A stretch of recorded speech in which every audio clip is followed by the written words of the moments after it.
সেটা হচ্ছে মীনাক্ষী মুখোপাধ্যায়, তামান্না, ছোট্ট তামান্না, তার হত্যার পর সেখানে যে জনসমাবেশ, বিক্ষোভ সমাবেশ, সেখানে দাঁড়িয়ে একটি শব্দ ব্যবহার করলেন, একটি শব্দবন্ধ, বহুল প্রচলিত বাঙালি স্ল্যাং, সেটা স্ল্যাংই ব্যবহার করলেন ঐতিহাসিকভাবে, এবং কারোর নাম করলেন না, একজন সেটা নিজের গায়ে মাখলেন, যে রিলেট করলেন।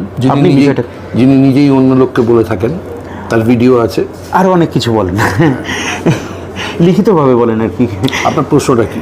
আপনি কীভাবে দেখেন মীনাক্ষী মুখার্জির এই? না বললে ভালো করতো, হ্যাঁ, তবে বলে হ্যাঁ, যে খুব একটা মানে বিরাট রাজনৈতিক ভুল হয়ে গেছে আমি এটা মনে করি না। হ্যাঁ, মানে আপনি কি সমর্থন করেন না করেন না? একদম পরিষ্কার না, জনসভায় ওর মতো উচ্চতা, মানে উচ্চতার নেত্রী, তার না বললেও চলে। এটা কি কিন্তু খুব বিরাট মানে বলে ফেলেছেন বলে বিরাট একটা রাজনৈতিক ভুল হয়ে গেছে, সেটা আমি মনে। এটা কি ভয়েস অফ পিপল হয়ে যাচ্ছে আস্তে আস্তে?